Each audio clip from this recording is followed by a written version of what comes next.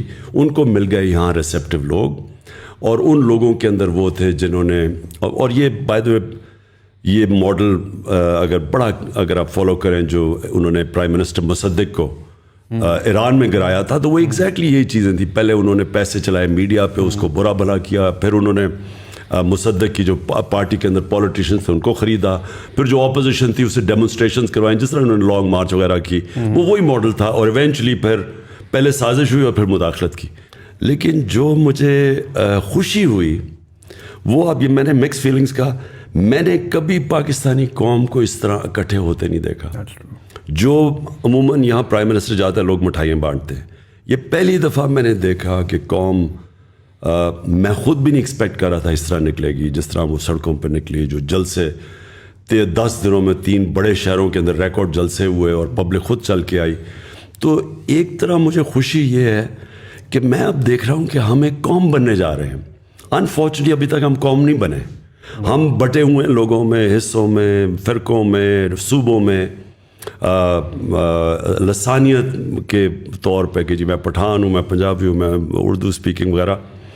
اس کے اندر میں پہلی دفعہ دیکھ رہا ہوں کہ اس ساری قوم کے اندر ایک غصہ آیا, اور ساری قوم نے یہ فیل کیا کہ ایک تو انہوں نے ہمارے ملک میں مداخلت کر کے ایک الیکٹڈ گورنمنٹ گرایا, لیکن سب سے زیادہ لوگوں کو غصہ ہے کہ اس کے کرپٹ ترین لوگ جو 30 سال سے اس ملک میں چوری کر رہے تھے, جن کے اوپر کیسز تھے, 60% لوگ ضمانت پہ ہیں کیبنٹ جن کو انہوں نے مسلط کیا, جو شریف خاندان ہے وہ یا ضمانت پہ ہے یا کنوکٹڈ ہے, ان کو اوپر مسلط کر دیا.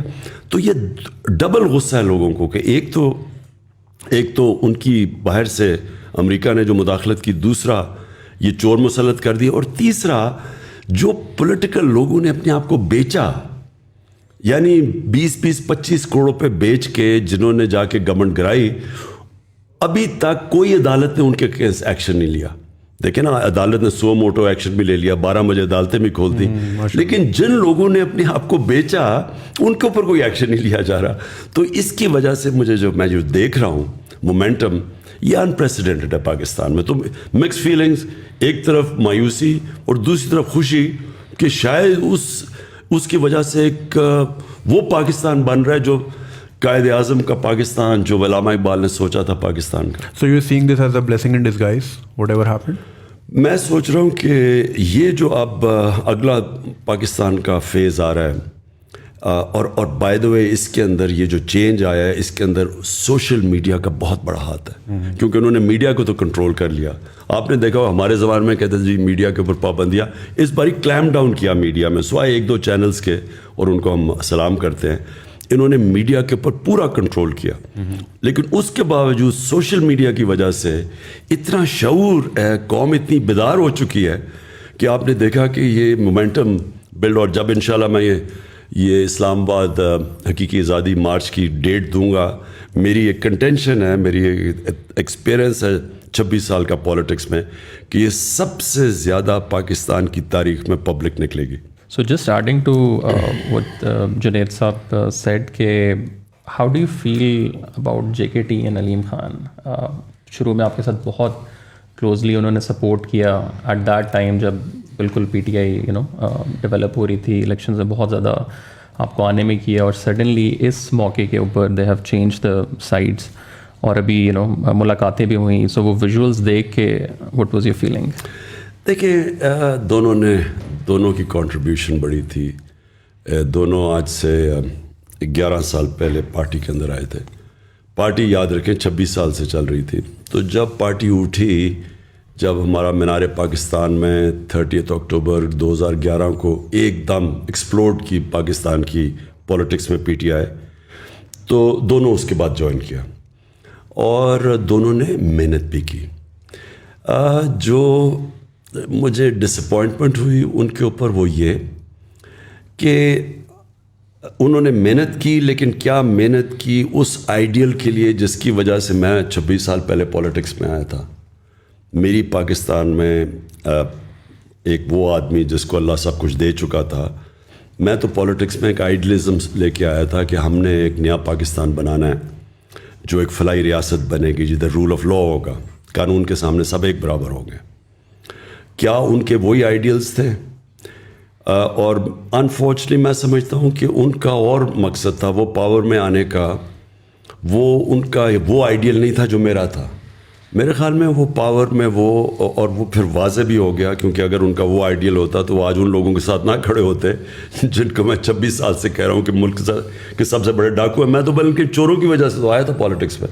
میں نے تو پہلے دن سے کرپشن کو مین ایشو اٹھا کے ان دونوں جو فیملیز ہیں جو لوٹ رہی تھیں ملک کو, ان کے خلاف آیا تھا. اگر آج وہ ان کے ساتھ چلے گئے ہیں تو اس کا مطلب کہ ان کا یہ تو آئیڈیل نہیں تھا رول آف لا. انصاف کی تحریک جو تھی, رول آف لا کا مطلب قانون کے سامنے سب ایک برابر. میرے خیال میں وہ بھی جب ان کا یہ نہیں تھا, وہ بھی سمجھتے تھے کہ پاور میں آ کے تو وہ پاور کی پریولیجز انہوں نے استعمال کرنی تھی. دیکھیں پاور میں آ کے پیسہ میری اگر بزنس ہو, میں پاور میں آ کے تو بڑے آرام سے پیسے بنا سکتا ہوں, میں ہر طرح پریویل کر سکتا ہوں. اگر میں ریل اسٹیٹ پہ ہوں تو میں انلیگل زمین کو پاور میں آ کے لیگل کروا سکتا ہوں, گرین کو گرے کروا کے اربوں روپیہ بنا سکتا ہوں. میرے تو بڑا آسان ہے.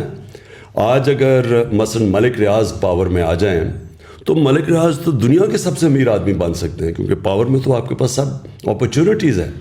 سو بزنس اگر آپ نے کرنی ہے تو آپ علیحدہ رہیں. میری نظر میں اگر پالیٹکس کرنی ہے تو ایک ہائر آئیڈیل کے لیے آئے. میں نہیں ابھی اپنے لیے بنا سکتا تھا. نواز شریف نے جتنی دیر میں نے پرائم منسٹر رہا ہوں, نواز شریف تب تک 18 فیکٹریاں بنا چکا تھا. نیشنلائز بینک سے پیسے لے کے فیکٹریاں بنائی اور پھر وہ قرضے معاف کروا لیے. تو یہ تو چوری ہے, یہ بزنس نہیں ہے. تو میں سمجھتا ہوں کہ جو پاور میں آئے, اور انشاءاللہ اب جس کو میں ٹکٹ دوں گا اپنی پارٹی کے اندر, میں اس سے پہلے پلیج لوں گا کہ اگر آپ کوئی بزنس کرنا چاہتے ہیں پاور میں نہ آئیں. اگر آپ پاور میں آتے ہیں تو یہ نہ سمجھنا کہ میں آپ کی بزنس کو فائدہ کرواؤں گا ایلیگلی. تو انفارچونیٹلی جہانگیر کا پھنس گیا ایشو وہ چینی کی, جب قیمتیں اوپر گئیں تو جب شوگر مافیا کے اوپر پہلی دفعہ انکوائری بٹھائی تو ادھر ڈفرینسز آ گئے. علیم خان کا یہ ہے کہ انہوں نے 300 ایکڑ زمین لے لی راوی کے اندر, وہ لیگل کروانا چاہتے تھے اور راوی کے بیڈ کے اوپر ایلیگل ہے زمین. پلس ان کے کیسز نیب میں بھی تھے, ان کے کیسز یہ پینڈوراز پیپر میں بھی ان کا نام آ گیا. تو وہ میرے خیال میں وہ میرے سے ایکسپیکٹ کرتے تھے کہ جب میں, کیونکہ ہم پاور میں ہیں تو ہم وہی چیزیں کریں جو نواز شریف اور یہ زرداری کرتے آئے ہیں کہ پاور میں آ کے سارے غلط کام جائز کروا دیں. تو ڈفرینسز ادھر سے ہوئے ہیں اور اب وہ جدھر چلے گئے ہیں کلیئرلی یہ ہے کہ ان کے لیے کرپشن کوئی ایشو نہیں ہے. تھوڑا سا میں اس کا اگر زوم ان کروں, ظاہر آپ نے ایک بڑے لیول پہ تو آپ نے کہا کہ دیر از اے فارن کنسپریسی, اور ایک یہ کہ باہر کی سازش ہے جس کے اندر جو ہے وہ دوسرے ملک ملوث ہیں. اگر میں لیکن تھوڑا زوم ان کروں پالیٹیشینس کو, چلے آئی انڈرسٹینڈ آپ کی پالیٹکس بھی یہ رہی ہے کہ politicians have been corrupt in Pakistan and it's easily believable as well. But then we saw کہ انسٹیٹیوشنز میں بہت ساری چیزیں ہوئی. ہم نے دیکھا رات کو عدالت بھی کھلی, ہم نے اور بہت ساری چیزیں دیکھی. ہم ٹویٹر پہ جاتے ہیں تو people are very aggressive towards institutions these days. آپ کا اس کے بارے میں اگر میں تھوڑا سا آپ سے پوچھوں کہ زوم ان کر کے how do you feel about the judiciary and the establishment جو کنونشنل اسٹیٹس کو کنسیڈر ہوتی ہے؟ دیکھیں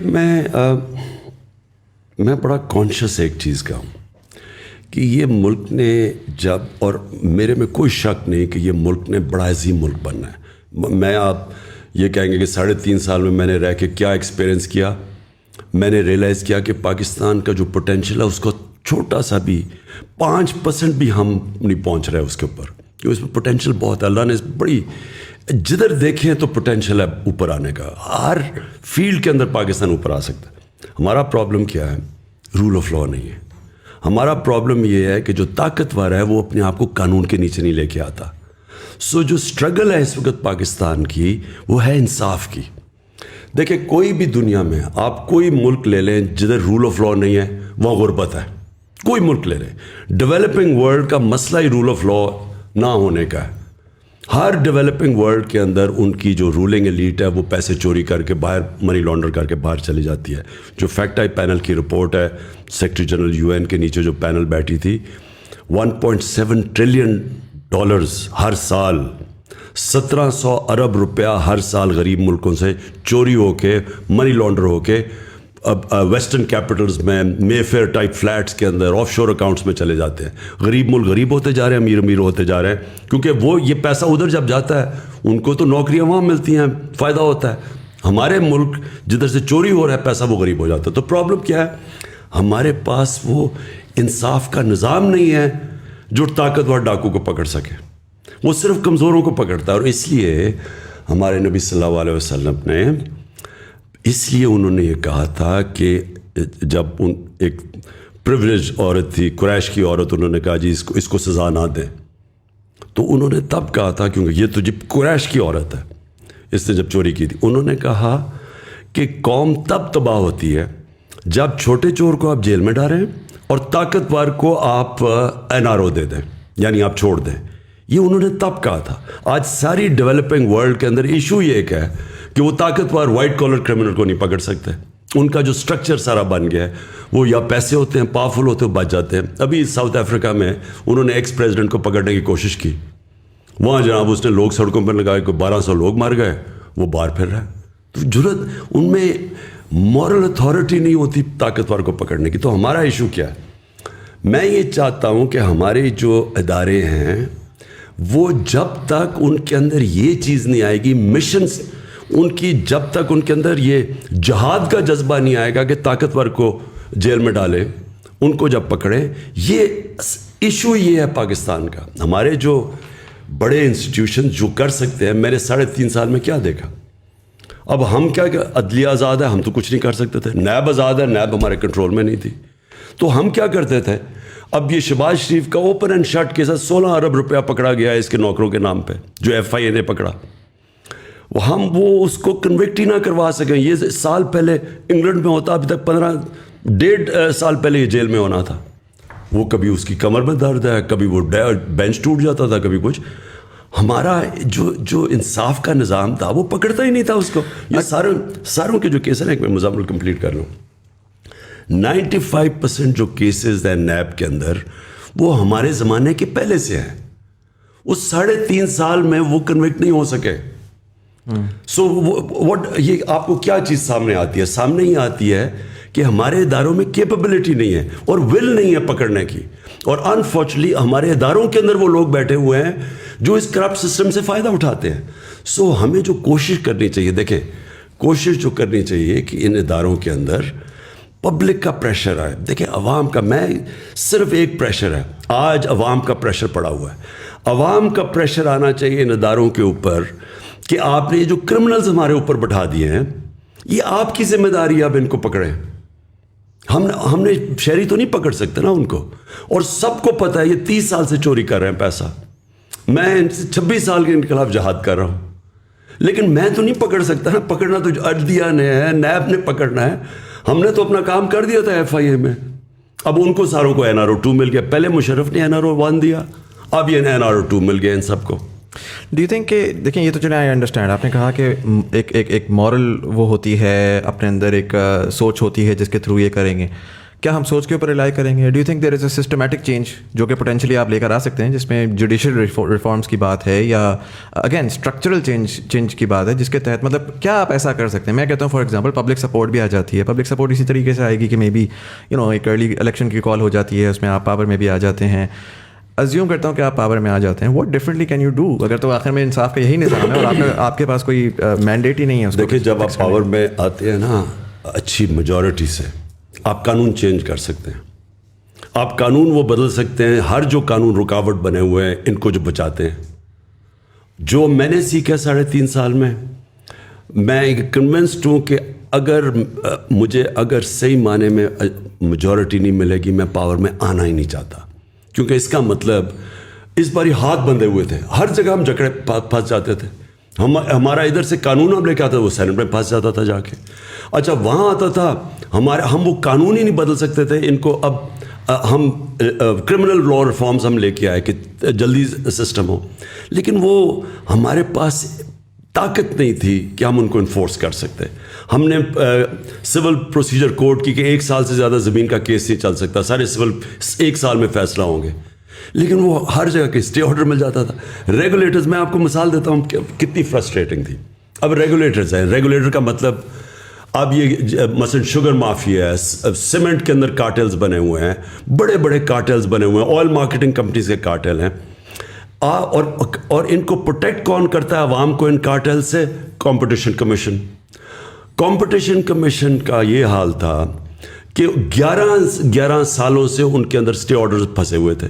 یعنی جو یہ بڑے کارٹلز تھے انہوں نے اسی کے ہاتھ باندھ دیے تھے کمپٹیشن کمیشن کے, تو وہ جا کے اسٹے آرڈر لے لیتے تھے. 800 اسٹے آرڈرز ہیں, 8 ہم نے ٹاپ ریگولیٹرز کے جن کا کام ہے عوام کی انٹرسٹ کو پروٹیکٹ کرنا. 8 ریگولیٹرز کے اوپر 800 اسٹے آرڈرز تھے, 250 ارب روپیہ پھنسا ہوا تھا ادھر, وہ فیصلے نہیں ہوتے تھے. تو یہ شوگر مافیا کے اوپر جب انکوائری کی ان کے اوپر, وہ سارے جا کے انہوں نے وہ پھنسے ہوئے ہیں, وہ عدالتوں میں کیس چل رہے ہیں. سو ہمیں جب تک آپ کے پاس پاور نہ ہو, آتے ساتھ ہی لیجسلیشن کریں, ٹائم لمٹ کریں, ان کو فورس کریں. اور پاور سے جب آپ کو یہ فکر نہیں ہوتی کہ آپ کی گورنمنٹ کو کوئی ٹاپل کر دے گا, جب پاور سے آتے ہیں تب آپ یہ ساری چیزیں کر سکتے ہیں. سو اس لیے میں نے یہ آپ کو کہا کہ انشاءاللہ اگر باری ملی تو پاور سے ملے تاکہ ہم یہ ساری چیزیں بڑے بڑے کارٹلز مافیاز کو ٹیک آن کر سکیں. اچھا خان صاحب, آپ نے obviously you have an I for talent, آپ کو پتہ ہے وسیم اکرم کو کب اوور دینا ہے, 1 ڈاؤن پہ کس کو بھیجنا ہے. سو آپ کے اندر ایک ہی چیز ہے, اوبیسلی وہ لیپس ہوا جب اب JKT صاحب اور علیم خان صاحب, آپ کے پاس ٹائم بھی کافی تھا to scrutinize, but obviously I mean human error is available, ہو جاتا ہے. اگر ابھی آپ ارلی الیکشن میں جاتے ہیں, so do you think you have enough time 3 مہینے میں کہ آپ اس طرح کے سچے اور کھرے لوگ بھی ڈھونڈ پائیں اور آپ کو پھر الیکٹیبلس کی طرف نہ جانا پڑے, کیونکہ پھر اس کے بعد آپ دوبارہ پھر ویسے ہی بلیک میل ہوں گے جس طرح ابھی اس بار ہوا. تو ڈو یو تھنک 3 مہینے کا time is enough to find those candidates اور پھر ان سے پلیج لینا یا ان کی اسکروٹنائز کرنا؟ دیکھیں, جو میں پھر سے کہتا ہوں, جو 3.5 سال آئی میری زندگی کا سب سے مشکل سال تھے, لیکن ان میں سب سے زیادہ میں نے زندگی میں سیکھا گورنمنٹ کی ورکنگ کیا ہے, بیوروکریسی میں پازیٹیو نیگیٹیوز کیا ہے, کیا ہمارا جو سب سے بڑا پرابلم ہے کہ کی منسٹریز کے اندر ہمارے پاس ایکسپرٹس نہیں ہیں, اور ایکسپرٹس جب تک آپ پہلے نہ لے کے آئے ہیں, جو سسٹم ایسا بنا ہوا ہے, ہم نے جب کوشش بھی کی کہ ایکسپرٹس لانے کی, وہ ایک پورا مافیا بیٹھا ہوا تھا اندر کی منسٹریز میں جو ان کو اندر ہی نہیں گھسنے دیتا تھا, وہ چھوڑ کے چلے جاتے تھے. پھر نیب کے پرابلمز ہو گئے, نیب کے اندر کئی انہوں نے ایسے کیسز کیا کہ وہ جو باہر سے اب جب اسپیشلسٹ لانا چاہتے تھے وہ ڈر کے ہی نہیں آتے تھے, کیونکہ نیب کے کیسز وہ بھی عجیب, وہ بھی ایک اور پرابلم تھا. یہ ساری چیزوں کی ہم نے اب دیکھا, تو ہمیں باہر سے کئی ایریاز میں کی منسٹریز میں ایکسپرٹس ابھی سے ہی ہم وہ ان کو ڈھونڈ رہے ہیں کہ ہم جب آئیں تو ہمارے پاس ایکسپرٹس ہوں. ہمارے پاس وہ ایکسپرٹیز نہیں ہے. آئی ٹی جو ہے اب یہ کتنی بڑی چیز ہے, یہ اس کے اندر یعنی ہندوستان کی 140 ارب کی ایکسپورٹس ہیں, اور انہوں نے 1 ارب سے شروع ہوئے تھے 20 سال پہلے, آج 140 ہے. ہمارا ذرا ہم نے آ کے پہلی 75% انکریز ہماری آئی ٹی ایکسپورٹس کے ہوئی ہیں ہمارے 2 سالوں میں, صرف ہم نے ریگولیشن. لیکن اس کے لیے بھی آپ کو ایکسپرٹس چاہیے. دنیا پاکستانی سلیکن ویلی میں ایسے پاکستانی ہیں جن سے ہماری بات چیت چل رہی ہے. سو دیرفور کئی منسٹریز میں آپ کو پروفیشنلز اور ایکسپرٹس باہر سے لانے پڑیں گے, اندر ایگزسٹ نہیں کرتے, نمبر 1. نمبر 2, اپنے اندر وہ لوگوں کو ہم ابھی سے سوچ رہے ہیں ٹکٹ, جو لوگوں کی کمٹمنٹ ہی نہیں ہے, صرف پاور میں آتا ہی صرف ذاتی مفادات کے لیے ہیں, ان کو تو ہم صفایا کریں گے. اب تو چاہے ہار بھی جائیں الیکشن, ان کو تو ہم نے ٹکٹس نہیں دینے. ٹکٹس دیں گے وہ لوگ جو کہ کمیٹڈ ہیں, جن کی کوئی آئیڈیلزم ہے, کم از کم کور ہمارے پاس ہو جو آئیڈیلسٹک ہے. وہ ہم نے ابھی بھی فیصلہ کیا کہ ہم نے ٹکٹس ان لوگوں کو دینے. اور سب سے بڑی بات یہ دیکھیں, جب آپ کے پاس, اور جو ہم نے چیزیں سیکھ لی ہیں پارلیمنٹری ڈیموکریسی میں, اگر آپ کے پاس میجورٹی نہیں ہے, صحیح میجورٹی, اور آپ آرام سے پارلیمنٹ کو نہیں چلا سکتے اور گورن نہیں کر سکتے, آپ کبھی بھی ریفارمز نہیں کر سکتے. جو ہمارے پاس ایک کولیشن گورنمنٹ اور تھوڑی سی اکثریت سے تھی, اس کا سب سے بڑا پرابلم یہ تھا کہ ہم ہر وقت ونربل تھے کہ گورنمنٹ چلے گی یا نہیں. ہر بجٹ کے اوپر ہمیں مصیبت پڑ جاتی تھی کہ جی نمبر پورے ہوں گے یا نہیں ہوں گے. ہمارا سسٹم ایسا بنا ہوا ہے سینٹ کے الیکشنز کا کہ وہاں پیسے چلتے ہیں. ہاں, یہ جو الیکشن کمیشن بیٹھا ہوا ہے, سپریم کورٹ میں ہم گئے, اس نے موقع دیا سپریم کورٹ نے کہ سینٹ کے ووٹ کو ویریفائبل کر دو تاکہ یہ پیسہ نہ چلے. پتہ تو چلے کہ ووٹ, کیونکہ سیکرٹ بیلٹ ہے, اس میں بک جاتے ہیں لوگ. وہ الیکشن کمیشن نے ریجیکٹ کر دیا. یوسف رضا گیلانی کا بیٹا پیسے دیتے ہوئے پکڑا گیا, اس نے اس کو چھوڑ دیا. تو ہمارا جو سسٹم بن چکا ہے نا, وہ سسٹم ہی کا انکریج کرتا ہے کرپشن. یہ سب چیز ختم ہوگی جب آپ کے پاس اکثریت ہو, بھاری اکثریت ہو. خان صاحب, دوسرا آپ کو کیا لگتا ہے کہ اسٹیبلشمنٹ کے ساتھ واٹ وینٹ رانگ؟ مطلب پورا بیانیہ جو پچھلے 3-4 سال میں ہم لوگ سن رہے تھے کہ پہلی دفعہ فوج اور حکومت ایک پیج کے اوپر ہے, اور پچھلے 3-4 مہینے تک بھی یہی والی چیز تھی. سو اچانک آپ کے خیال سے کوئی ایسا ایونٹ ہوا ہے جس کی وجہ سے چیزیں فلپ ہوئی ہیں؟ آپ کو پرسنلی کیا لگتا ہے؟ دیکھیں, ایک چیز کہا جاتا ہے کہ جی وہ جنرل فیض کے اوپر سارا کچھ کوئی بدمزگی ہوئی ہے. میں پہلے کلیئر کر دوں, یہ اور وہ سارا کہ جی آرمی چیف بنانا چاہتا ہے عمران خان جنرل فیض کو, یہ ادھر سے شروع ہوا. دیکھیں, یہ جو آرمی چیف نواز شریف اپنا بنانا چاہتا تھا اور اس نے بنائے بھی, اور پھر آپ کو سب کو پتہ ہے کہ کیا ہوا, اس نے آرمی چیف سیک بھی کیا, اس نے پھر وہ جنرل مشرف کا, وہ جنرل ضیاء کا, اس نے اس کو اپوائنٹ کر دیا, پھر وہ کو ہو گیا. یعنی یہ جنرل پہلے نواز شریف کا مسئلہ کیا تھا, کیوں وہ سارا وقت اس کی آرمی چیف سے لڑائی رہتی تھی؟ کیونکہ وہ آرمی کو کنٹرول کرنا چاہتا تھا, وہ آرمی کو پنجاب پولیس بنانا چاہتا تھا. وہ کیوں بنانا چاہتا تھا؟ کیونکہ اس نے سارے پاکستان کے اداروں کو کنٹرول کر لیا تھا. سارے پاکستان کے جو ادارے جو اس کو چیک کر سکتے تھے, FBR تھی, نیب تھی, یہ سب اس کے کنٹرول میں تھے. عدلیہ کو بھی وہ کنٹرول کر کے بیٹھا ہوا تھا.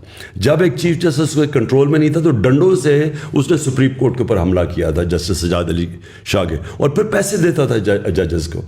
جو کوئٹہ بینچ کو پیسہ چلا وہ سارا جسٹس سجاد علی شاہ نے اپنی کتاب میں لکھا ہوا ہے کہ کیسے وہ جا کے رفیق تارڑ اور شہباز شریف نے جا کے جج خریدے کوئٹہ کے اندر.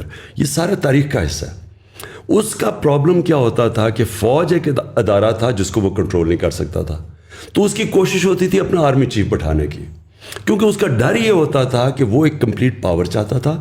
اور دوسرا, وہ جو چوری کر رہا تھا پاکستان کا پیسہ, منی لانڈر کر کے باہر بھیجتا تھا, وہ فوج کو پہلے پتہ چل جاتا تھا کیونکہ ISI کے پاس ساری رپورٹ آ جاتی تھی. تو اس سے وہ ونریبل فیل کرتا تھا, اس لیے کنٹرول کرتا تھا. میرا کبھی نہ فوج سے کوئی ایشو ہوا ہے, کیونکہ میں نے نہ کبھی مداخلت کی ہے, نہ میں نے کبھی سوچا کہ میں کبھی اپنا آرمی چیف لے کے آؤں. یہ میرا ہمیشہ فوج کا کہ میں یہ سمجھتا تھا کہ فوج کے ادارے کو مضبوط ہونا چاہیے. میں چاہتا تھا کہ پولیس کا ادارہ مضبوط ہو, میں جوڈیشری کے ادارے کو مضبوط چاہتا ہوں. میں نے کبھی جوڈیشری میں کوئی مداخلت نہیں کی. میں نے پولیس سے کبھی کسی پولیس جتنے بھی IGs آئے ہیں پنجاب کے, KP کے, ہمارے نیچے, کسی سے پوچھیں, ایک کو میں نے نہیں کہا انتقامی کارروائی کرو, جھوٹے پیپرز بناؤ. سندھ کے اندر سب کے اوپر جھوٹی FIRs ہے. ابھی انہوں نے ہمارے اوپر جھوٹی FIR پھر بنا دی ہے, پہلے انہوں نے بنائی تھی. مجھے ایک آدمی بتائیں جس کے اوپر ہم نے کوئی جھوٹی FIR اپنے زمانے, کیونکہ جب آپ پولیس سے غلط کام کرواتے ہیں وہ اپنے بھی کرتی ہے.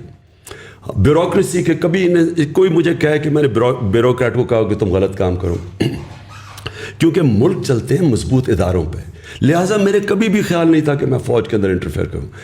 میرا صرف ایک ایشو تھا, مجھے یہ پتہ چل گیا تھا ایک کہ یہ افغانستان کے اندر, میں پچھلی گرمیوں کی بات کر رہا ہوں, کہ افغانستان میں پاسبلٹی سول وار کی. مجھے ڈر یہ لگا ہوا تھا کہ اگر, کیونکہ افغان اور طالبان کی جب امریکن جائیں گے وہاں سول وار ہوگی, اس کا فال آؤٹ آنا تھا پاکستان کے اوپر. فال آؤٹ پھر بھی آیا, ہمارے کئی فوجی پتہ نہیں کتنے شہید ہوئے ہیں جب سے جو آزاد ہوا افغانستان. تو میں چاہتا تھا کہ اس وقت جو ہمارے ISI کا چیف تھا وہ 5 سال سے تھا, میں چاہتا تھا کہ یہ سردیوں میں جو سب سے ہمارا مشکل ٹائم ہے اس کو ہونا چاہیے. سیکنڈلی مجھے پتہ چل گیا تھا یہ پوری انٹریگ کر رہے ہیں نون لیگ والے, اور یہ ان کی پوری کوشش تھی یہ ساری سردیوں میں یہ جو انہوں نے کیا ہے. یہ پچھلی مجھے جولائی سے پتہ چلنا شروع ہو گیا تھا کہ انہوں نے پورا پلان بنایا ہوا گورنمنٹ کرانے کا. تو میں نہیں چاہتا تھا کہ ہمارا جو انٹیلیجنس چیف چینج ہو جب تک یہ سردیاں نہ نکلے. میں نے تو اپنی کیبنٹ میں, میں تو یہ اوپنلی کہا تھا, یہ چھپی بات نہیں ہے, میں اوپنلی یہ کہہ رہا تھا کہ جب مشکل وقت ہے تو آپ اپنا مین جو آپ کا انٹیلیجنس چیف ہے اس کو چینج نہیں کرتے, کیونکہ اسی وہ آئیز اور ایئرز ہے گورنمنٹ کی. تو یہاں یہ چلا گیا, یہ تاثر یہ دیا جا رہا ہے کہ میں وہ اس لیے اسے رکھ رہا تھا, میں جنرل فیض کو آرمی چیف بنانا چاہتا تھا. میں نے آج تک, مجھے یہ قوم جانتی ہے 40 سال سے, جب میں کرکٹ کیپٹن تھا, کرکٹ کیپٹن سے پہلے بھی جانتے. آج اگر کوئی مجھے یہ کہہ دے کہ عمران خان نے کبھی میرٹ کے خلاف کچھ کیا, میں 10 سال کرکٹ کیپٹن تھا, سب کو پتہ ہے کہ میرے زمانے میں کبھی میرٹ وائلیٹ نہیں ہوئی. میں نے شوکت خانم بنایا, آج پاکستان کی پریمیئر انسٹیٹیوشن ان ٹرمز کے انٹرنیشنلی ریکگنائزڈ ہے. جوائنٹ کمیشن انٹرنیشنل دونوں ہاسپٹلس کو انہوں نے سرٹیفائی کیا ہوا ہے, وچ مینس 4 پاکستان میں ہاسپٹل جن کو انٹرنیشنل سرٹیفیکیشن ہے. آج مجھے بتایا کہ کبھی شوکت خانم کے اندر سوائے میرٹ کے کچھ میں نے کیا ہو. نمل یونیورسٹی میں نے بنائی, اس کے اندر سارا میرٹ ہے, کوئی میرے رشتہ دار کو ان کو نہیں لے کے آیا, میرٹ پہ جو آتا ہے. میں نے کبھی, میں یہ سوچ بھی نہیں سکتا کہ آرمی چیف کے اوپر سوائے میرٹ کے میں کوئی اور فیصلہ کروں. میرا تو کوئی انٹرسٹ ہی نہیں ہے, مجھے تو کوئی اپنی کرپشن نہیں چھپانی, مجھے تو کسی سے کوئی خوف نہیں ہے. میں تو چاہوں گا کہ میری فوج کا ادارہ مضبوط ہو. تو یہ پھر پھیلایا گیا کہ عمران خان اپنا آرمی چیف لانا چاہتا ہے اور جنرل فیاض, یہ بعد میں ساری چیزیں کہیں گئی ہیں, میرے ذہن میں یہ کبھی نہیں تھا. لیکن آپ کو لگتا ہے کہ اس کے علاوہ بھی کوئی بات ہوئی ہے جو ابھی تک پبلکلی نہیں آئی؟ مطلب بہت سے لوگ کہتے ہیں کہ جی پی ٹی آئی گورنمنٹ جو تھی وہ فارن پالیسی کنٹرول کر رہی تھی, وہ یہاں سے نہیں ہونی چاہیے, وہ وہاں سے ہونی چاہیے. دیکھیں, میں نے تو جب سے آج سے چھوڑے 26 سال پہلے جب میں پالیٹکس شروع کیا ہے, تو میں نے تو کبھی اپنی جو میری اسٹیٹڈ ایم تھا فارن پالیسی کا, اس سے کبھی میں پیچھے نہیں ہٹا. میرا ہمیشہ یہ تھا کہ پاکستان ایک خوددار قوم ہے, لا الہ الا اللہ کا اس کا نعرہ ہے, یہ کبھی اس کو کسی قوم کے سامنے جھکنا اور غلامی نہیں کرنی چاہیے. آپ میرے 26 سال پہلے ساری اسٹیٹمنٹس پڑھ لیں. میں نے 26 سال پہلے کہا تھا کہ میں نہ کبھی کسی کے سامنے جھکاؤں, نہ کبھی قوم کو جھکنے. 26 سال سے میں ایک ہی چیز کہہ رہا تھا. میں نے وار آن ٹیرر کو سارا وقت اپوز کیا, کیونکہ ہم کسی کی جنگ لڑ رہے تھے. میں اکیلا آدمی تھا جو ساری جگہ اس کے خلاف. امریکہ میں جا کے میں نے کہا, ایشین سوسائٹی میں جو امریکہ کیا, اس کے اندر تھنک ٹینکس میں نے جا کے ایک ہی بات کی کہ یہ پاکستان کی جنگ نہیں تھی, ہم نے اپنی قربانی دی ہے. ہمیں امریکہ کی جنگ کے اندر ہم نے اپنے ملک کو قربان کیا ہے, لوگوں کو 80,000 اپنے لوگ قربان کیے. ملک کے کوئی نہیں بات کرتا قبائلی علاقہ کے لوگوں سے کیا گزرا ہے, سارا قبائلی علاقہ ہم نے ڈیوسٹیٹ کیا. تو میں ہمیشہ چاہتا تھا کہ پاکستان ایک آزاد ملک ہو, خوددار ملک ہو, اس کی فارن پالیسی آزاد ہو, ہم IMF کے غلام نہ بنیں, اور یہ کبھی چینج نہیں ہوا. تو میں نے تو جو اپنی فارن پالیسی تھی اسی کے مطابق رکھی. ہمارا انٹرسٹ کیا ہے؟ چائنا ایمرجنگ دنیا کی اکنامک اسٹرینتھ ہے, ہمیں چائنا کے ساتھ ہمیشہ اچھے تعلقات, ہمارا نیبر بھی ہے, ہمارے ٹریڈیشنل تعلقات ہیں. ادھر سے پش بیک یہ آتی تھی کہ تم کٹیل کرو کہ چائنا سے زیادہ, کیونکہ امریکہ اور وہ بلاکس میں جا رہے تھے. ہم نے کہا ہم دونوں سے دوستی رکھیں گے, اور ہم نے کبھی اینٹی امریکن میری پالیسی تھی. اور دوسری چیز یہ جو رشیا کا ٹرپ, ہمارے لیے رشیا سے, اگر ہندوستان رشیا سے سستا تیل خرید سکتا ہے تو ہم کیوں نہیں خرید؟ ہندوستان کو ان کو اسٹریٹجک ایلائی ہے, ان کوڈ کا حصہ ہے. ہمیں تو وہ 3 میں نہ 13 میں ہمیں حکم دے رہے ہیں کہ ان سے نہ 30% کم پہ تیل مل رہا تھا, 30% کم پہ 20 لاکھ ٹن گندم ہم نے خریدنی تھی, وہ ہمیں سستی مل رہی تھی. تو میرا تو انٹرسٹ اپنے لوگ ہیں. اور پھر بیسس پاکستان میں بالکل بلیو نہیں کرتا, کیونکہ ہم ایک دم ملوث ہو جاتے ہیں کسی کی جنگ میں. سو دیئرفور میری فارن پالیسی ہمیشہ کلیئر تھی. اگر اور لوگوں کو یہ چیز پسند نہیں تھی تو میں نہیں جانتا, لیکن میں پرائم منسٹر تھا, میں چیف ایگزیکٹو ہوں, میرا پروڈکٹیو ہے فارن پالیسی, اور یہ میری فارن پالیسی تھی. تھوڑا سا کانورزیشن کو میں سوئچ کروں گا. آپ نے پہلے اس میں ظاہر ذکر کیا ایک overall things that you are seeing, اس میں یہ بات آتی ہے کہ نظام کرپٹ ہے. It's not just these individuals but, اور پہلے بھی میں آپ کا سنتا رہا ہوں تو سوسائٹی ہماری انفارچونیٹلی مورلی بھی کرپٹ ہو چکی ہے, اور بہت سارے اس میں مسائل ہیں. تو نظام بار بار نظر آتا ہے. اگر میں آپ سے پوچھوں اگین, اگر میں اس پرٹیکولر انسیڈنٹ کو اٹھاؤں تو ہم دیکھتے ہیں کہ پارلیمنٹری سسٹم جو ہے وہ بڑے آرام سے کنٹرول ہو سکتا ہے. سسٹم ہی ایسا ہے جس کے اندر اس میں ایک تو 2 مسئلے مجھے نظر آتے ہیں. پہلا تو یہ ہے کہ اگر میں آپ کی پارٹی کی بات کروں تو at this point in time, if I were to look at it, I think 95% of the people are voting for you, they not voting for the individual standing in the constituency. And so وہ آپ کے نام پہ vote کر کے آتے ہیں, اور پھر آخر میں آ کے وہ they go towards some other party and essentially so do you think کہ ابھی جو آپ کو ایک پبلک سپورٹ اور پبلک سینٹیمنٹ ملی ہوئی ہے, اس میں آپ صرف الیکشنز کے لیے ہی کریں گے, یا آپ کو لگتا ہے کہ شاید پاکستان کو ایک ڈفرینٹ نظام کی ضرورت ہے؟ پریزیڈینشیل سسٹم کی ملٹیپل ٹائمز بات ہوئی. اگر میں زیادہ اس کو میکرو پہ لے جاؤں تو ہم نے تو ہمیشہ ایک ویسٹرن سسٹم دیکھا نا, برٹش کے بعد ہم پاکستان میں جو ان کا بنایا ہوا سسٹم تھا اسی کو ہم آگے لے کر جا رہے ہیں. بٹ دنیا میں بہت سارے اور نظام ایگزسٹ کر رہے ہیں. چائنا کا اپنا اسٹائل ہے, ٹرکی کا اپنا اسٹائل ہے. ڈو یو تھنک کہ ہمارے پاکستان کو بھی ایک ری امیجنیشن کی ضرورت ہے, مے بی ایک نئے کانسٹیٹیوشن کی ضرورت ہے, مے بی ایک نئے اسٹرکچر کی ضرورت ہے.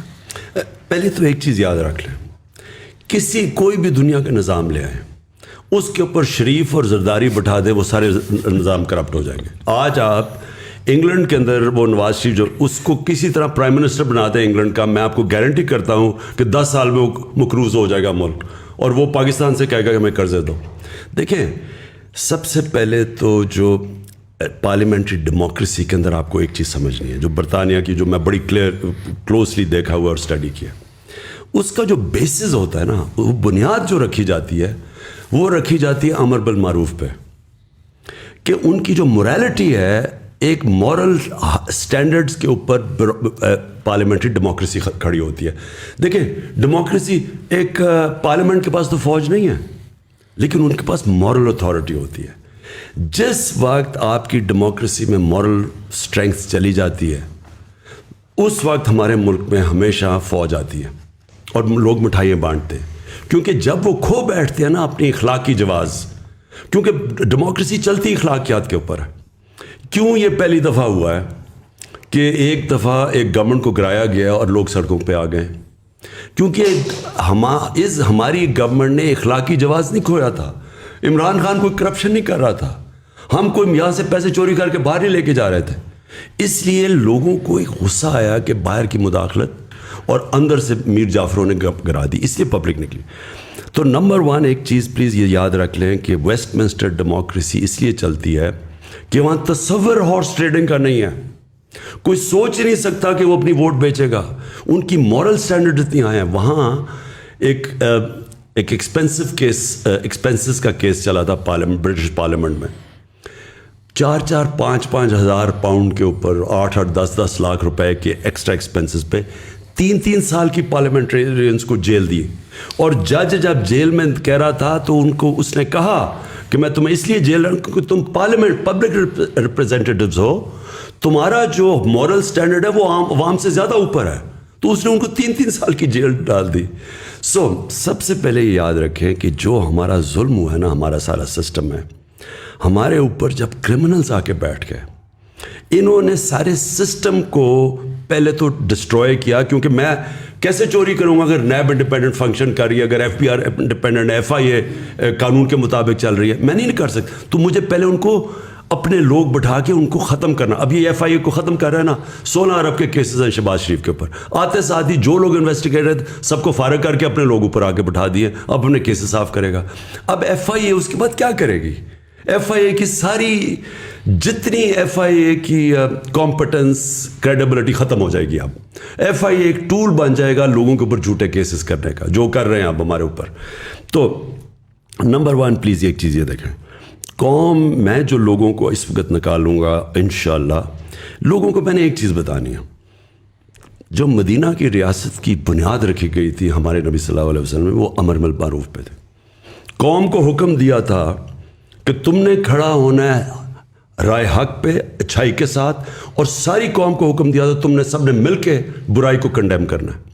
یہ آج آپ اسکینڈینیویا میں چلے جائیں, آج آپ سوئٹزرلینڈ میں چلے جائیں, سوئٹزرلینڈ میں یہ حال ہے کہ آج آپ سڑک پہ چلتے چلتے کاغذ پھینک دینا سڑک پہ, جو شہری ہوگا وہ آ کے کہے گا کہ آپ نے یہ کیا کیا. شہری آپ کے اوپر کہیں گے کہ آپ نے غلط کام کیا ہے. یہ امر بالمعروف تھا, یہ مدینہ کی ریاست اس پہ کھڑی ہوئی تھی. ہمارے ادارے کہتے ہیں کہ جناب ہم نیوٹرل ہیں. نیوٹرل کی اللہ نے اجازت ہی نہیں دی کسی کو. آپ یا حق کے ساتھ کھڑے ہیں یا باطل کے ساتھ کھڑے ہیں, آپ نیوٹرل نہیں ہو سکتے. تو یہ کہنا, آپ دیکھ رہے ہیں بڑے بڑے ڈاکو آ کے اوپر بیٹھ گئے ہیں اور کہ جی میں تو نیوٹرل ہوں. نیوٹرل انسان کو اللہ نے اجازت نہیں دی. آپ جب اگر آپ حق اور باطل کی جنگ میں آپ نیوٹرل ہو جائیں, اس کا مطلب آپ باطل کا ساتھ دے رہے ہیں. اس پہ اگر میں جو پرٹیکولرلی لاسٹ بات ہے آپ کی, کہ اگر آپ ادارے نیوٹرل ہیں, نظام کرپٹ ہے, اوپر آ کے یہ دوسری ایک گورنمنٹ ہے, آپ کہہ رہے ہیں کہ وہ آ کے اپنے بندے بیٹھا رہے ہیں, ECP کے چیئرمین آپ کہہ رہے ہیں کہ جی اینٹی PTI ہیں. یعنی ECP کا جو الیکشن کمیشن کا جو چیئرمین ہے, یہ اس سے زیادہ بائسڈ آدمی آیا ہی نہیں ہے پاکستان میں. اس سے سب سے بڑی بات میں آپ کو بتاؤں, جب عدالت کے اندر انہوں نے اس نے جا کے اسٹیٹمنٹ دی 7 مہینے سے پہلے میں الیکشن نہیں کروا سکتا, عدالت کو اس دن اس کو فارغ کر دینا چاہیے تھا. کانسٹیٹیوشن کے اندر لکھا ہوا ہے کہ 3 مہینے میں الیکشن کمیشن نے الیکشن کروانے کی تیاری رکھنی چاہیے. 90 ڈیز سے زیادہ اگر گورنمنٹ آج جاتی ہے تو 90 ڈیز میں آپ کو الیکشن کروانا ہے. یہ کس منہ سے کہہ رہا تھا مجھے 7 مہینے دو؟ اس کا مطلب کہ کمپٹنٹ, اس کو اس دن سیک کر دینا چاہیے تھا.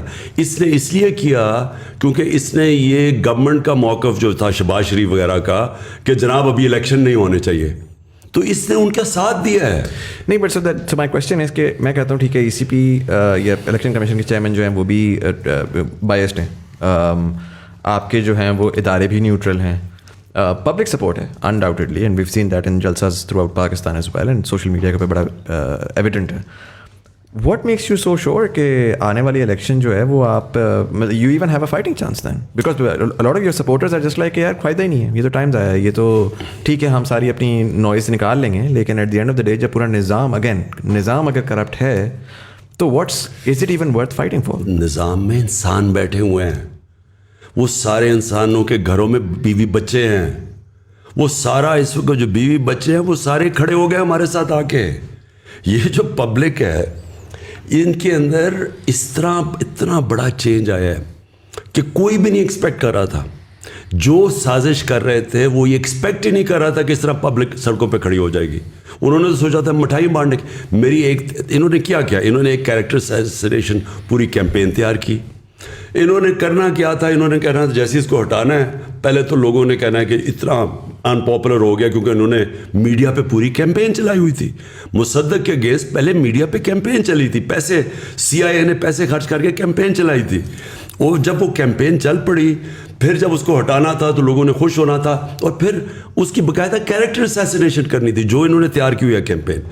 یہ ایکسپیکٹ ہی نہیں کر رہے تھے کہ پبلک اس طرح کھڑی ہو جائے گی.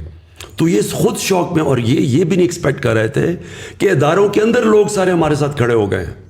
اس وقت اداروں کے اندر ان کے فیملیز سارے آج کھڑے ہیں.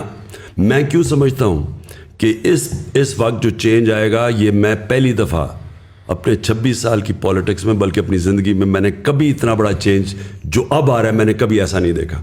ہاں صاحب, ابھی آپ مورل اسٹینڈنگ کی بات کر رہے تھے, مجھے تھوڑا چیزوں کو گراس روٹ پہ اس پرسپیکٹو سے دیکھنا مجھے ذرا پریفر کرتا ہوں.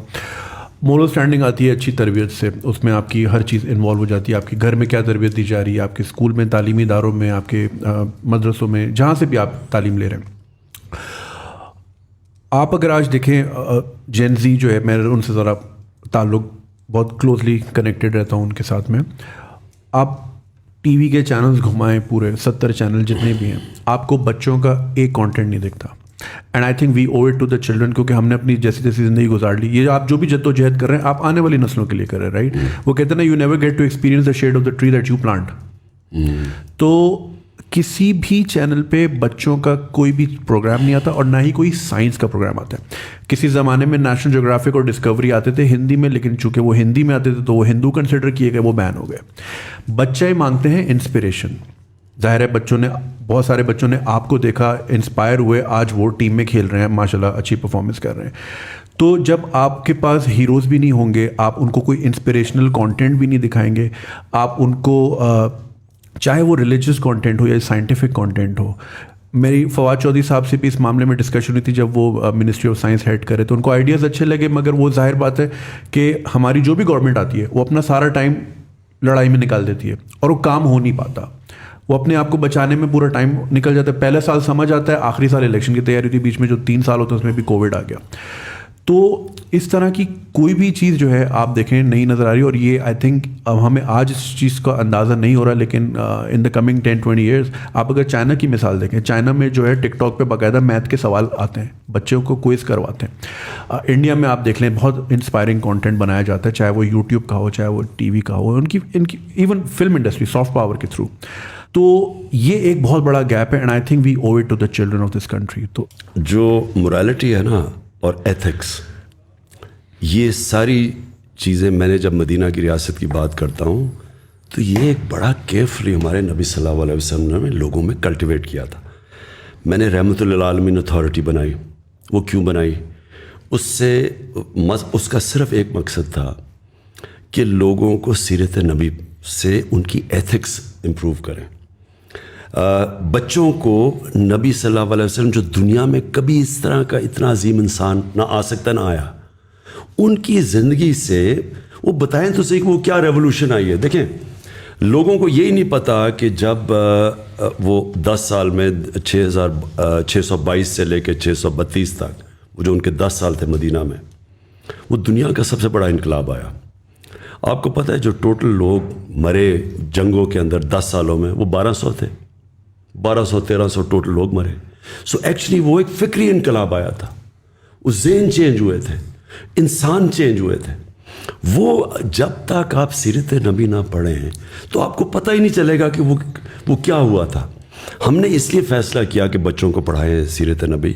اور میں نے پھر یہ بھی, کیونکہ اس وقت بہت بڑا اسالٹ ہے ویسٹرن کلچر, میں سب سے بہتر جانتا ہوں, میں نے اتنی زندگی 30 سال یعنی آف اینڈ آن وہاں گزارے. جب تک آپ نے جو بات کی میڈیا کے اوپر, کانٹینٹ ٹی وی پہ, فلموں میں, ہم اس کو اپنی کلچر اور اپنی دین کے ساتھ سنکرونائز نہیں کریں گے, ہم پھنسے رہیں گے بالی ووڈ اور ہالی ووڈ, جن کے کلچر ہمیں پوری طرح سمجھ نہیں ہے کہ ان کی وہ کانٹینٹ نے کتنا بڑا ان کے کلچروں میں فائدے کیا کروایا اور نقصان کیا کروایا. آج وہاں فیملی سسٹم ٹوٹ چکا ہے. ہندوستان کے اندر ان کا جو ہالی ووڈ بالی ووڈ کلچر ہے وہ ان کی فیملی سسٹم کو ڈیوسٹیٹ کر رہا ہے. ہم اس کو جب اپنائیں گے تو ہمیں پتہ چلنا چاہیے کہ اس کے کانسیکوینس کیا ہے. اس وقت پاکستان اور مسلم دنیا میں جو چیز بچی ہوئی ہے وہ ہے ہمارا فیملی سسٹم.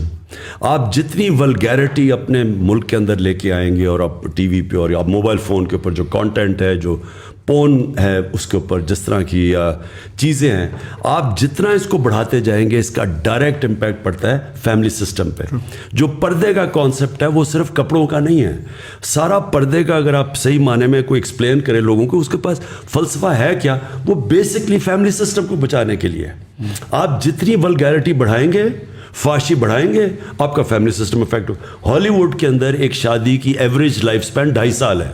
2.5 سال شادی لاسٹ کرتی ہے, کیونکہ وہ جو لائف سٹائل ہے اس میں خاندانی نظام چلتا نہیں ہے. تو میں یہ چاہتا تھا کہ پہلے تو ہم بچوں کی تربیت کروائیں اسکولوں سے سیرت نبی سے, کیونکہ انہوں نے مدینہ میں یہی امر بالمعروف اس کی بیسس رکھی تھی سوسائٹی میں. سیکنڈلی ہم کاؤنٹر کریں, جس طرح میں وہ ترکی کا جو سیریل تھا ٹی وی ارطغرل, اس کو میں جو یہاں لے کے آیا تھا پریزیڈنٹ اردوغان سے بات کر کے, اس کا مقصد یہ تھا کہ ہم الٹرنیٹ لوگوں کو دکھائیں کہ ایک ایسا کلچر ہے جس میں یہ سارا جو فحاشی ہے, جو یہ بالی ووڈ وغیرہ جو گند ہے بالکل, جو تباہی کر رہا ہے, وہ ادھر بھی تباہی کر چکا ہے. ہالی ووڈ کے اندر جو ہم نے اپنی پہلے ایڈلٹس ہوتی تھیں 50 سال فلم کیا ہوتی تھی, اور آج آپ دیکھ لیں اور اس کا ایفیکٹ دیکھ لیں معاشرے میں. تو ہمیں دیکھیں کلچر ایکسچینج ہمیشہ ہوتا ہے, لیکن ایک ملک میں ایبلٹی ہونی چاہیے کہ کون سی کلچر کی چیزیں ہم نے لینی ہے اور کون سی نہیں لینی. آپ اگر پوری طرح چیزیں لے آئیں گے, اس کا جو آپ کو کانسیکوینسز ہی نہیں پتا کہ آپ کی سوسائٹی پہ کیا ہو. اس کا سب سے بڑا آج کانسیکوینس ہے کہ آپ فاسٹسٹ رائزنگ کرائم آج پاکستان میں, جب میں نے آئی جیز بلا کے ان سے چیک کیا تو چائلڈ ابیوس اور ریپ یہ سب سے تیزی سے بڑھ رہی ہے پاکستان میں کرائم. سو خان صاحب, جیسے آپ نے ذکر کیا کہ دوبارہ گورنمنٹ میں ہم میجورٹی میں آتے ہیں, لیکن جس طرح کا وہی والی بات جو مزمل نے کی کہ جس طرح کا نظام آلریڈی چل رہا ہے, مطلب اس میں آ کے پولیس ریفارمز کیسے ہو سکتی ہیں؟ مطلب آپ کے دور میں بھی 6 سے زیادہ آئی جیز پنجاب میں بار بار لوگ چینج ہو رہے ہیں, منسٹریز میں چینج ہو رہے ہیں. سو اس دفعہ ایسی کیا چیز ہے جو ڈفرینٹ ہوگی؟ اور اس سے بھی زیادہ اگر آپ جو اداروں والی سائڈ ہے وہ مطلب آپ کے خیال سے وہ ابھی بھی نیوٹرل ہی رہیں گے جب آپ آتے ہیں, یا وہ آپ کو سپورٹ کریں گے؟ اور ایک بہت بڑا جو نیریٹو پچھلے 60 سالوں سے پاکستان میں کہ جی ان کی سپورٹ کے بغیر تو آپ آ ہی کوئی نہیں سکتا. سو جتنی مرضی آپ کے پاس پبلک آ جاتی ہے, ڈو یو فیل لائک کہ یو ول کم بیک؟ دیکھیں, اس کو جب پبلک اس طرح موبلائز ہو جائے نا, دنیا کی تاریخ بتاتی ہے اس کو کوئی نہیں روک سکتا. میں نے تو ایک دفعہ اس طرح کی موبلائزیشن دیکھی تھی, اور اس میں کوئی شک نہیں کہ تب واقعی ایک فری اینڈ فیئر الیکشن ہوا تھا 1970 میں ذوالفقار علی بھٹو کا.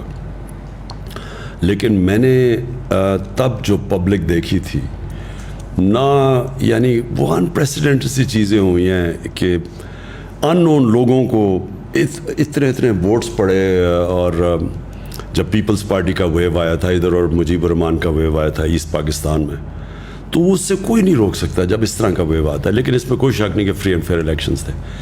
لیکن میری کنٹینشن یہ ہے کہ پاکستان بدل گیا, اس کو اب کوئی روک نہیں سکے گا. یہ جب پبلک کا ایک فیصلہ ہو جائے نا, جب پبلک ایک طرف, جس طرح میں دیکھ رہا ہوں کہ پبلک اب جو شعور آ گیا ہے, جو نکل گئی ہے, میں نہیں سمجھتا کہ, اور دیکھیں اداروں کے اندر پھر سے میں بتاتا ہوں انسان ہوتے ہیں, وہ نہیں روک سکتے, وہ روکنا چاہیں گے بھی نہیں. ان کے اندر سے, اداروں کے اندر سے پریشر ہوگا, کوئی نہیں روک سکتا اس کو. اچھا خان صاحب, اس میں مجھے یہ بتائیے گا کہ آپ نے تھوڑی دیر پہلے آپ نے ویسٹ منسٹر ڈیموکریسی کا بھی تذکرہ کیا, اور ہم دیکھتے ہیں کہ پچھلے 3 سال میں آپ ظاہر فائر فائٹنگ میں بہت زیادہ لگے ہوئے تھے. ایک سارٹ آف ہنگ پارلیمنٹ تھی اور اس میں ظاہر ہے کہ وہ چیز بڑی مشکل تھی.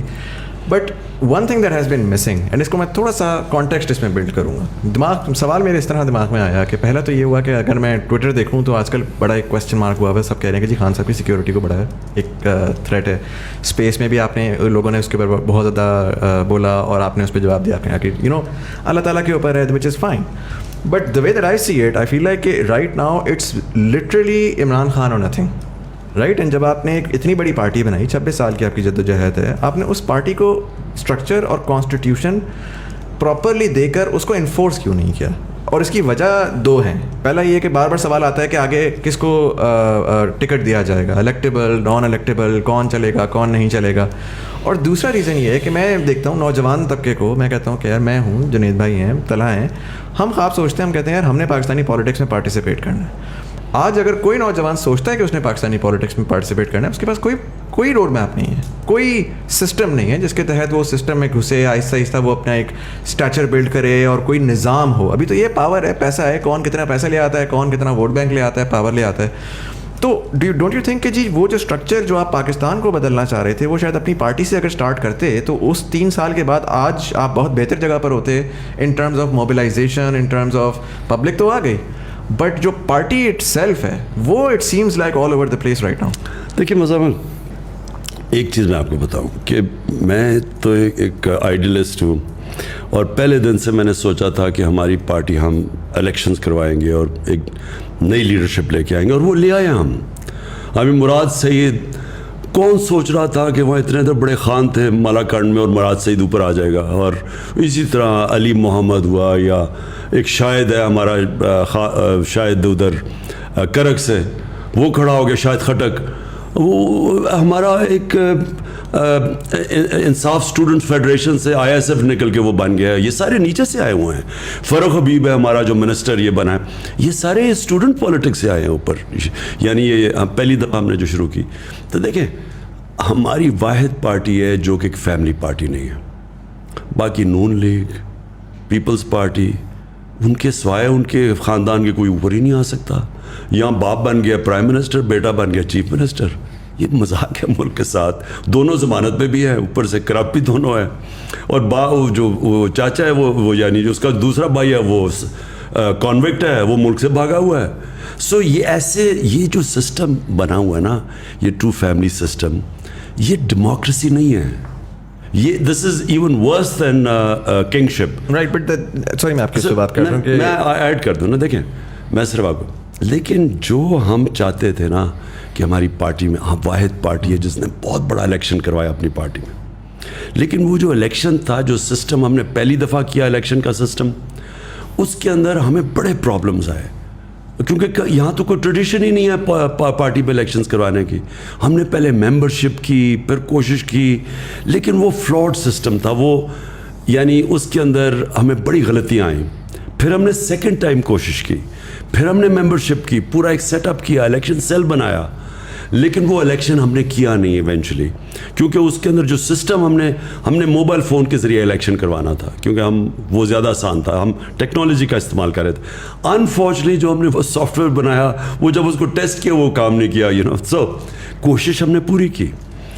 میں صرف آپ کو یہ کہنا چاہتا ہوں کہ پاکستان میں اس وقت یہ سیکنڈ چیز ہے کہ اس میں کوئی شک نہیں کہ اس وقت عمران خان ہے اور PTI ہے, لیکن یہ جو اس وقت ہم جس میں پڑے ہوئے ہیں نا, اس وقت میری پارٹی الیکشن سے زیادہ امپورٹنٹ یہ ہے کہ سارا کرپٹ اسٹیٹس کو ایک طرف ہے اور عمران خان اور پی ٹی آئی ایک طرف ہے. سر لیکن اگر اس میں خدا نہ خواستہ عمران خان کو نکال دیں تو پھر پی ٹی آئی کس جگہ پہ کھڑی ہوگی؟ کوئی اور لیڈر بن جائے گا پی ٹی آئی میں, اور ہم چاہیں گے کہ وہ ایک پوری ممبرشپ ووٹ کرے ایک لیڈر کو, ہم کر دیں گے. وہ ہم ممبرشپ تو کر رہے ہیں, پھر سے ممبرشپ کیمپین کر رہے ہیں. ان سے کہیں گے ڈائریکٹ الیکٹ کرے ایک لیڈر کو, ساری پارٹی الیکٹ کرے بجائے انڈائریکٹ الیکشن سے. لیکن دیکھیں زندگی کا تو کسی کو بھی نہیں پتہ ہوتا, ہمیں یہ نہیں پتا کہ ہم آج کل زندہ ہیں یا نہیں ہیں. لیکن یہ میں آپ کو کہہ دوں کہ اس وقت جو بیٹل ہے وہ پاکستان کے اندر کبھی اس طرح کی کلیئر ڈیوائیڈ نہیں آ گئی. سارے یہ ڈاکو 30 سال سے جو چوری کر رہے تھے ایک طرف کھڑے ہو گئے, اور تحریک انصاف ایک طرف کھڑی ہو گئی, اور پاکستان کی عوام ہمارے ساتھ ہے. اور یہ جو الیکشن ہوگا یہ پاکستان کی تاریخ میں ایک ایسا الیکشن ہونے جا رہا ہے جو شاید دنیا میں بڑے کم ملکوں کے اندر ہو, اور اسی الیکشن میں پاکستان ایک قوم بننے جا رہی ہے. دیکھیں یہ سارے ملک میں ایک آیا. اب کراچی میں بھی کس پاکستان کی پارٹی نے 10 دن میں پشاور کا سب سے تاریخی جلسہ کیا, کراچی کا تاریخی کیا, اور منار پاکستان بھر دیا. انہوں نے 11 پارٹیز نے مل کے منار پاکستان کا 5% نہیں بھرا. اس باری اتنا بڑا کراؤڈ آیا کہ باہر بھی لوگ اندر ہی نہیں گھس سکے. سو دیئرفور یہ ایک یونیک چینج آ رہا ہے پاکستان میں. تو میں نے جب آپ نے کہا نا مکس فیلنگ شروع میں کہ آپ کو ہٹنے سے کیا ہوا, ایک طرف تو مجھے یہ جو سازش کامیاب ہوتے ہوئے میں تو شوق میں چلا گیا کہ ساری ایک پورے اتنے زیادہ لوگوں کو اکٹھا ہونا تھا مجھے شکست دینے کے لیے. دوسری طرف جو قوم کھڑی ہوئی ہے, میں تو سمجھتا ہوں اس سے خوشائن چیز ہو ہی نہیں سکتی تھی ہمارے ملک سے. اچھا سر, اس میں ابھی آج کی خبر ہے کہ مریم اورنگزیب نے کمیشن اسینچلی اناؤنس کیا ہے آن دا سائفر, جو آپ کا جس کی بیسس کے اوپر فورن کنسپیریسی کا آپ کہتے ہیں. تو do you think that's a good thing considering کہ پبلک بھی شاید دیکھ لے گی کہ ایگزیکٹلی کیا ہے اور کس طرح سے. یہ ایسے ہی ہے کہ شہباز شریف کے 16 ارب روپے کے کیسز ہیں کرپشن کے, منی لانڈرنگ کے ایف آئی اے کے اندر, اور اب وہ ایف آئی اے کے اندر وہ سارے آفیسرز لا کے اپنے آفیسرز اپوائنٹ کر رہا ہے. یعنی جو انوالوڈ ہو وہ کیسے فیصلے کر سکتا ہے؟ گورنمنٹ تو انوالوڈ ہے ساری کانسپریسی میں. صرف ایک ہم کمیشن مانتے ہیں, وہ چیف جسٹس کے نیچے ہو, اور اس کے اندر کنڈیشن یہ ہے کہ اس کی اوپن ہیئرنگ ہو, بالکل ان کیمرہ ہیئرنگ نہ ہو. سارے میڈیا کے سامنے وہ کمیشن بیٹھے اور وہ پھر اس کی پوری ہیئرنگ کرے کہ یہ شروع سے لے کے اینڈ تک کیا ہوا تھا. خان صاحب ابھی آپ نے جلسوں کی بات کی, اور آپ نے کافی سکسیزفل جلسے ایک ہی ہفتے میں 3 میجر سٹیز میں کیے. کراچی والا بھی ظاہر بہت بڑا تھا. کراچی کی عوام جو ہے they very disappointed because وہ ایک اتنا بڑا شہر ہے, ہمارا فائنینشیل ہب ہے, اور وہ ایک بارش کی مار ہے اور پورا شہر کا نظام دھرم بھرم ہو جاتا ہے. اس کے باوجود کراچی نے ووٹ بھی آپ کو دیا, اور آپ کے فیس پہ ایسی جگہ ووٹ دیا کہ جہاں بنتا نہیں تھا, لیکن وہ ظاہر they were looking at a bigger picture. مگر اس کے باوجود بھی مسئلہ یہاں آتا ہے کہ even if you want to do something, وہ پھر 18ویں ترمیم آ جاتی ہے اور صوبائی گورنمنٹ آ جاتی ہے. تو اور میں بات کروں بہت بیسک چیزوں کی, بیسک انفراسٹرکچر کی, کوئی ٹرانسپورٹ کا نظام ہو, کوئی سڑکیں سیدھی ہو جائیں, کوئی اسٹریٹ لائٹ ہی لگ جائے. اسٹریٹ کرائم اتنا پریویلنٹ ہے, اور اتنا ایسا لگتا ہے کہ بہت لالس, وہ جو پرانی فلموں میں ویسٹرن موویز میں ہوتا تھا, کوئی بھی آیا گولی مار کے چلا جاتا ہے. مطلب یہ بہت کیجول ہو گیا ہے. تو کراچی کی عوام کیا ایکسپیکٹ کر سکتی ہے اگر آپ if you are in power again? دیکھیں, سب سے پہلے تو کراچی کا سب سے بڑا مسئلہ یہ ہے کہ پاکستان کی تاریخ کی جو سب سے کرپٹ گورنمنٹ ہے وہ ہے پیپلز پارٹی کی گورنمنٹ. ایک تو وہ گورنمنٹ پاور میں رہی ہے, اور 14 سال ہو گئے اس گورنمنٹ کو. اس 14 سال میں انہوں نے کراچی کو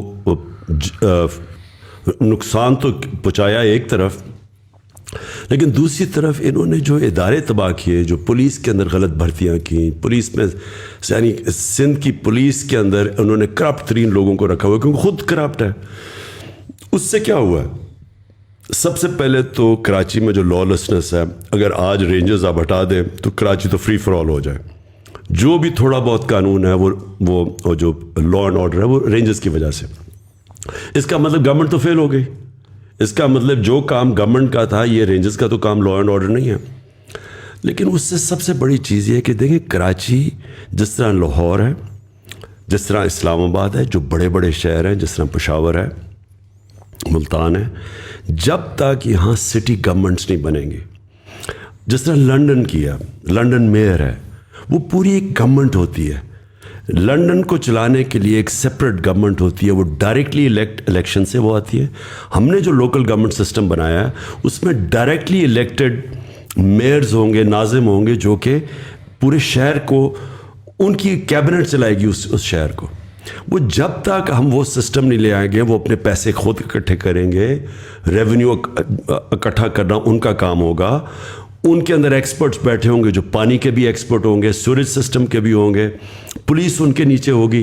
جب تک ایک بڑے شہروں کو آپ جس طرح نیو یارک چلتا ہے, جس طرح لنڈن چلتا ہے, پیرس چلتا ہے, تہران چلتا ہے, آپ آج تہران چلے جائیں, سینکشنز کے باوجود جو آپ تہران کی فنکشننگ دیکھیں گے آپ حیران ہو جائیں گے کہ وہ لگے گا امیر ترین ملک لگتا ہے. وہ سارا صاف ستھرا شہر, ماڈرن سٹی, کیونکہ ان کی تہران کی اپنی گورنمنٹ ہے, وہ اپنے پیسے اکٹھے کرتی ہے.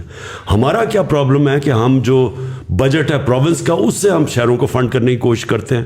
وہ یا تو وہ شہباز شریف کے زمانے میں کہ سارا 56% بجٹ پنجاب کا آپ لگا دیں لاہور کے اوپر اور وہ باقی سارا پیچھے رہ جاتا ہے.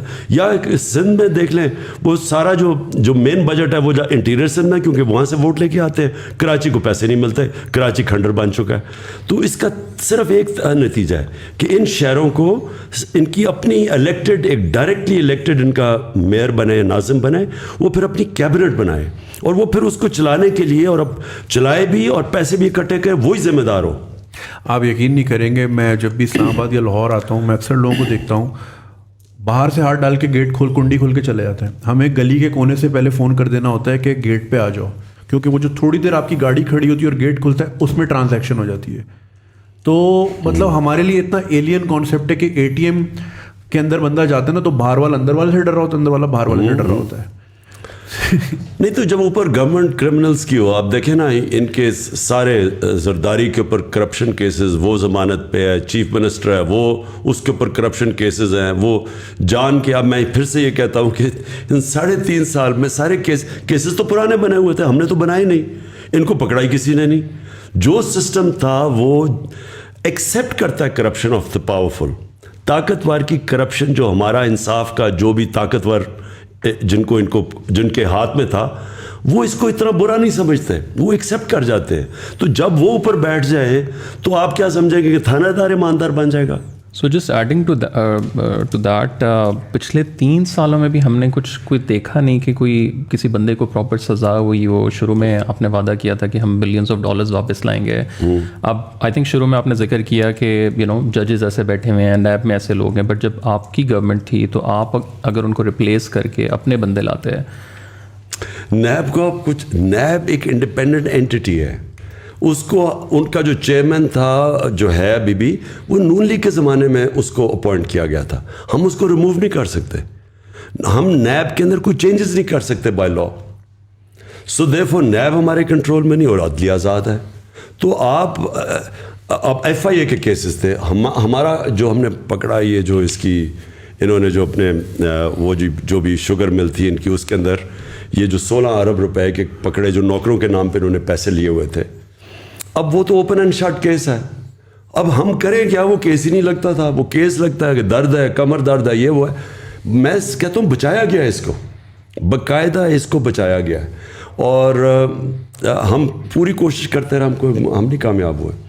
اس لیے میں کہتا ہوں کہ ہماری اس وقت ہماری جو گورنمنٹ تھی, اس کو جب تک پوری پاور سے گورنمنٹ نہیں آتی, جس کو فکر نہ ہو سارا وقت کہ اپنی پارلیمنٹ پارٹی بھی رکھو, پھر ایلائز کو بھی ساتھ رکھو, پھر وہ ان کو وہ ناراض ہو جاتے تھے, پھر وہ اپوزیشن ساری ان کی کرمنلز کی اکٹھی تھی, وہ پورا بلیک میل کرتی تھی.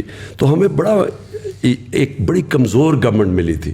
تو اس لیے میں ہمیشہ کہتا ہوں کہ اگر مجھے اس طرح کی آگے گورنمنٹ ملی, بہتر یہ ہے کہ ہم اپوزیشن میں بیٹھے بجائے گورنمنٹ چلائیں. خان صاحب, تھوڑا سا میں کانورزیشن کو سوئچ کروں گا لوکل پالیٹکس سے انٹرنیشنل پالیٹکس کی طرف. اور ہم نے دیکھا کہ دنیا جو ہے وہ ایک یونیپولر ورلڈ سے ملٹی پولر ورلڈ کی طرف بھی جا رہی ہے. ظاہر اس کی وجہ سے dynamics in foreign policy and all those things are changing as well. ایک چیز پرٹیکولرلی میں آپ کی پالیٹکس میں نوٹس کر رہا ہوں کہ آپ پہلے ایک sort of nationalism, anti corruption, local اس کے اوپر تھے, but recently you became more of an anti imperialist, in the context of کہ پرٹیکولرلی